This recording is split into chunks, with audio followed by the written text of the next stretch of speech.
Hello friends, मैं हूं doctor सरिता जैन। आज हम बात करने जा रहे हैं एक इनफर्टाइल कपल्स के लिए जो कॉमन क्वेरी होती है कि हमें प्रेगनेंसी करने के लिए कितनी बार सेक्स करना चाहिए, महीने में कितनी बार करना चाहिए, फ्रिक्वेंटली करना चाहिए या सिर्फ ओवुलेशन के समय करना चाहिए, दिन में करना चाहिए, रात में करना चाहिए, कितने देर तक लेटे हुए रहना चाहिए, कौन से पोजीशन में करना चाहिए। तो ये बहुत सारे क्वेश्चंस होते हैं जो उनके दिमाग में होते हैं। तो आज मैं इस वीडियो में इसी के बारे में आपको जानकारी दूंगी।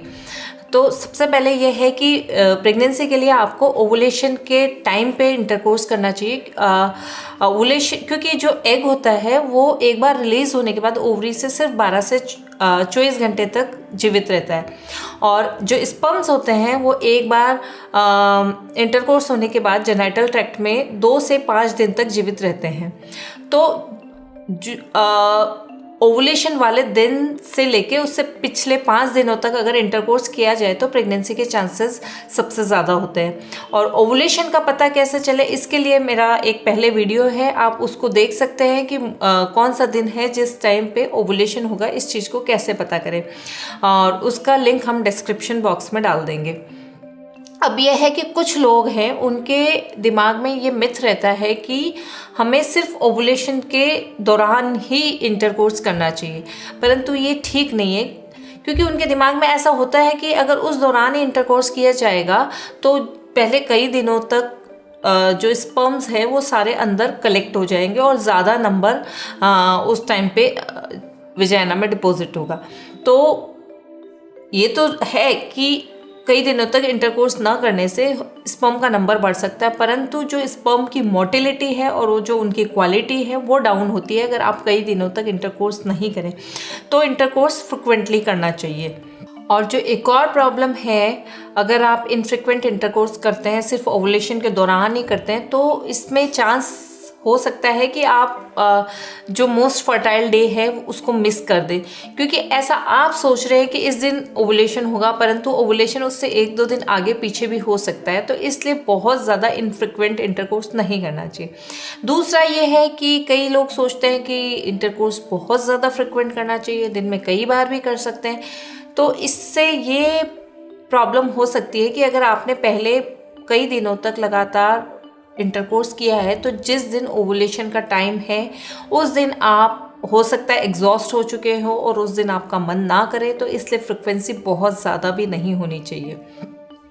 और जो एक और क्वेरी होती है कि दिन में करना चाहिए या रात के समय, तो ऐसे तो कोई बहुत ज़्यादा फ़र्क इस चीज़ से नहीं पड़ता, परंतु फिर भी मॉर्निंग टाइम नाइट के कंपैरिजन में बेटर होता है, क्योंकि दिन में आपके जो पूरे वर्क के कारण, आपकी स्ट्रेस के कारण जो स्पर्म्स का लॉस हुआ होता है वो नाइट की एक परफेक्ट स्लीप के बाद में हो सकता है स्पर्म रीजनरेट होके, और मॉर्निंग के जो है वो स्पर्म्स थोड़े से बेटर क्वालिटी के हो, इसलिए मॉर्निंग टाइम थोड़ा सा बेटर हो सकता है।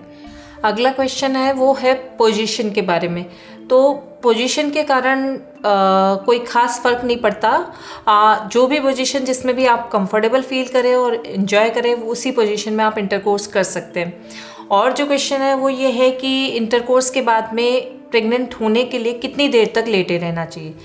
तो वैसे तो रेस्ट की कोई ज़रूरत नहीं होती, क्योंकि जस्ट आफ्टर इजैकुलेशन जो है स्पर्म सर्वाइकल कैनाल में एंटर कर जाते हैं, पर फिर भी 20 मिनट्स का rest with elevated buttocks enough है प्रेगनेंसी के लिए।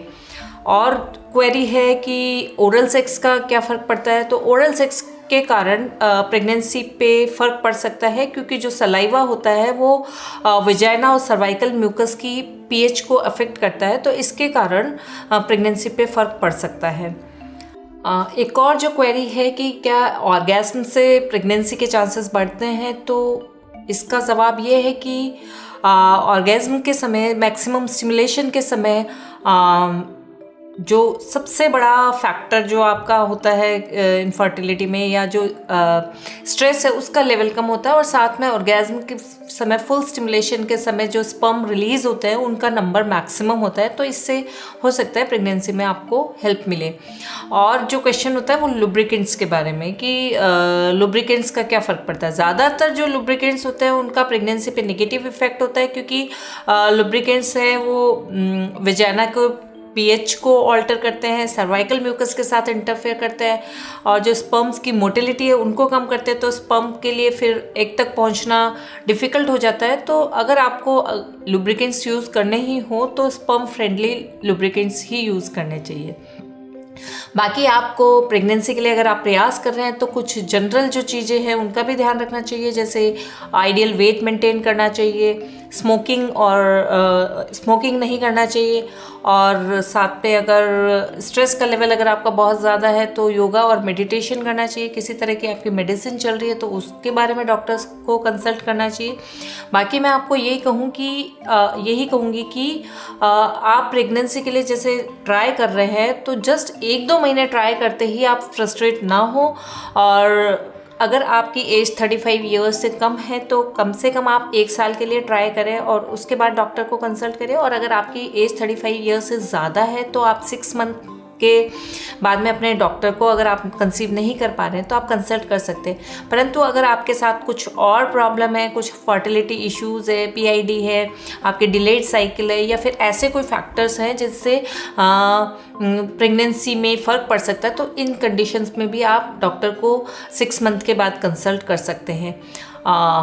इससे रिलेटेड अगर आपकी कोई क्वेरी है तो आप हमें मैसेज कर सकते हैं। अगर आपको मेरी ये जानकारी पसंद आई तो प्लीज़ आप हमारे वीडियो को लाइक करें, शेयर करें और हमारे चैनल को सब्सक्राइब करें। Thank you.